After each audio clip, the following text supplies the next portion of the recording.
Welcome back guys, स्वागत है आपके चैनल में। आज हम लोग कंटिन्यू करते हैं हमारे कैप्सूल्स के नेक्स्ट टॉपिक को, जिसमें हम पढ़ने वाले हैं हार्ड जेलेटिन कैप्सूल के बारे में। ठीक है। कैप्सूल दो प्रकार की होती है, एक सॉफ्ट जेलेटिन कैप्सूल और एक हार्ड जेलेटिन कैप्सूल। तो शुरू करते हैं हार्ड जेलेटिन कैप्सूल से। हार्ड जेलेटिन कैप्सूल में हम पढ़ेंगे उसके इंट्रोडक्शन, कैसे बनती हैं, क्या क्या साइज की आती हैं, उनको फिलिंग करने के क्या प्रकार होते हैं, फिनिशिंग करने के क्या प्रकार होते हैं, और भी उसके क्वालिटी कंट्रोल टेस्ट एक्सेट्रा। अगर शुरू करते हैं इंट्रोडक्शन से, तो हार्ड जेलेटिन कैप्सूल के अंदर दो पीस होता है।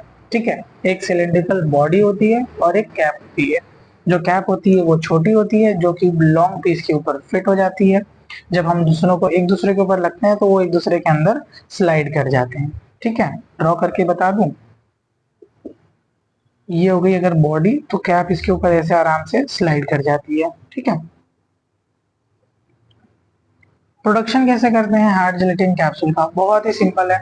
बस इसको सीखने के लिए थोड़ा अपने इमेजिनेशन को एक्टिवेट कर लो, जिससे कि मैं जो बताते जाऊं तो आप उसको समझते जाओ। पहले हम क्या करेंगे, सारे रॉ मटेरियल जो भी कैप्सूल बनाने के लिए लगने वाले हैं उसको हम लोग कलेक्ट कर लेंगे और वे कर लेंगे। ओके। फिर हम लोग एक सॉल्यूशन बनाएंगे जेलेटिन का, जिसके अंदर जो जेलेटिन की कॉन्सेंट्रेशन होगी वो 45% से 60% की होगी। ओके। इसको हम लोग क्या करेंगे, डीमिनरलाइज वाटर जो कि 60 से 70 डिग्री सेल्सियस का होगा उसके अंदर मिला लेंगे। फिर एक वैक्यूम पंप यूज करेंगे, जिसके वजह से जो भी एयर इंट्रैप्ट होगी हमारे जेलेटिन के सॉल्यूशन में वो निकल जाएगी। फिर इस जेलेटिन के सॉल्यूशन को हम लोग ट्रांसफर कर देंगे स्टेनलेस स्टील के टैंक में, जिसके अंदर डाई, ओपेसिफायर, प्रिजर्वेटिव और भी चीजें जो जेलेटिन सॉल्यूशन बनाने के लिए यूज होती हैं वो प्रेजेंट होंगी। फाइनली हम हमारे जेलेटिन सॉल्यूशन की विस्कोसिटी को एडजस्ट करेंगे, जितनी हमको थिकनेस चाहिए होगी एक कैप्सूल शेल को बनाने के लिए। फिर जो मेन स्टेप स्टार्ट होता है वो होता है पिन।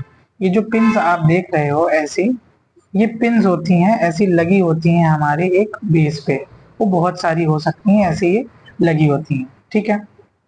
अब स्टार्ट करते हैं हमारा प्रोसेस जो हम लोग बनाने के लिए यूज करते हैं। पहली प्रोसेस होती है, अभी देखो मैं बना के बताता हूँ। ये है हमारा टैंक। ये हमने टैंक, और अभी हमने इसमें जेलेटिन का सॉल्यूशन बना लिया है। अभी मैंने आपको दिखाया ऐसे छोटी छोटी पिंस। पिंस को मैं 3D में नहीं बना रहा हूँ, अभी जगह कम है। अब पहला हम क्या करते हैं, इसके पहला स्टेप है डिपिंग। मतलब उस पिंस को हम धीरे धीरे धीरे लेके आते हैं इसके अंदर, सारी पिंस को इसके अंदर डिप करते हैं। ठीक है। क्या होगा, पिन इसके अंदर जो है डिप हो जाएगी। ओके। ये हमारी पिन क्या हुई, इसके अंदर डिप हो गई। फिर डिप करने के बाद, मतलब अगर ये पिन है ये डिप होगी तो इसके ऊपर ऐसे मटेरियल लग जाएगा ना पिन के ऊपर, ये जेलेटिन का। अब हम क्या करेंगे, इसको रोटेट करेंगे। सारे पिन को हम रोटेट करेंगे, जिससे जो एक्सेसिव मटेरियल होगा वो निकल जाएगा। समझ रहे हो बात को? फिर हम लोग क्या करेंगे, उसको डिप कर दिए, फिर स्पिन करेंगे, फिर ड्राई करेंगे। मतलब ये जो पूरी पिंस लगी हुई हैं ये अपने ड्रायर्स के बीच के अंदर से पास होंगे, जिसकी वजह से ये जो चिपके हुआ है इसके ऊपर वो ड्राई हो जाएगा। ठीक है।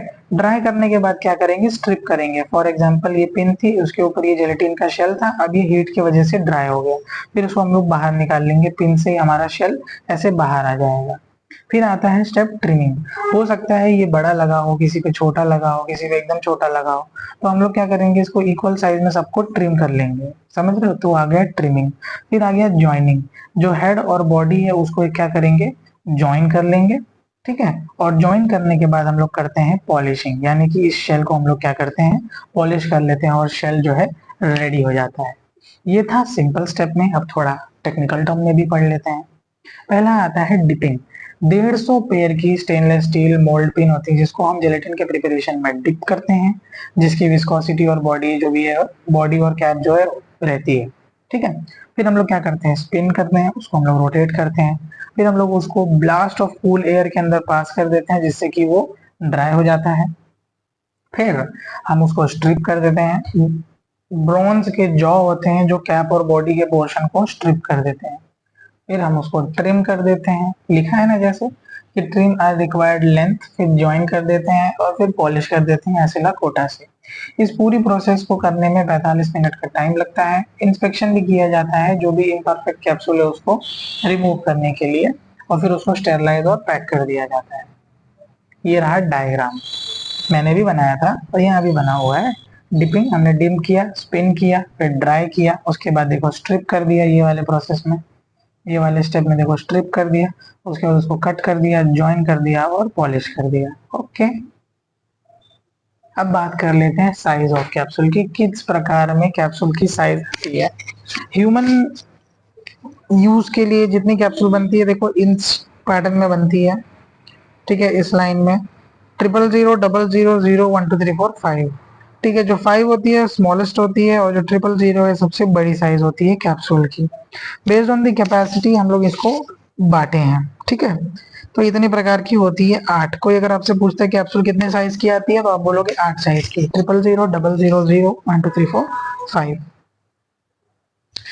वॉल्यूम की बात कर लें, ये जीपैट रिलेटेड क्वेश्चन पूछा जाता है कि अगर आपसे कोई पूछ सकता है कि 000 साइज के अंदर कितना वॉल्यूम में हम लोग फिल कर सकते हैं या उसके अंदर साइज कितना mm का होता है, तो आप बताओगे 1.37 ml मटेरियल हम उसमें फिल कर सकते हैं। सिमिलरली 00 और 12345 में हम इतना मटेरियल फिल कर सकते हैं। कैप्सूल फिलिंग की बात करें तो जो 2 हार्ड पीसेस होते हैं कैप्सूल का, वो लोग हम लोग उसके अंदर वैरायटी ऑफ मटेरियल को फिल कर सकते हैं। सॉलिड में बात करें तो पाउडर्स, ग्रैन्यूल्स, पैलेट्स, टैबलेट्स, ठीक है। सेमी सॉलिड में बात करें तो thermo paste, thermo softening mixture, thixotropic mixture और नॉन एक्वस ऑयली लिक्विड भी हम फिल कर सकते हैं। पाउडर फॉर्मुलेशन जो होती है उनको फिलर, लुब्रिकेंट, ग्लाइडेंट मिलाना पड़ता है कैप्सूल में भरने के पहले, मतलब थोड़ा सा चीजें उसको मिलानी पड़ती है ताकि वो जैसे टैबलेट में आराम से फिल हो जाता था हॉपर से, उसी प्रकार इसमें भी वो फिल हो जाए, ठीक है। In case of powder chance of liquefying absorbent like colloidal silica, magnesium carbonate भी हम लोग यूज करते हैं ताकि वो जो पाउडर है वो इतना स्मूथ हो जाए कि वो इजीली कैप्सूल में फिल हो जाए। नेक्स्ट वीडियो में मैं आपको बताऊंगा कि कैप्सूल फिलिंग की मशीन्स क्या होती हैं, मतलब punch method, hand operating, semi automatic और ऑटोमेटिक मशीन जिसमें हम लोग कैप्सूल्स को फिल करते हैं, ठीक है।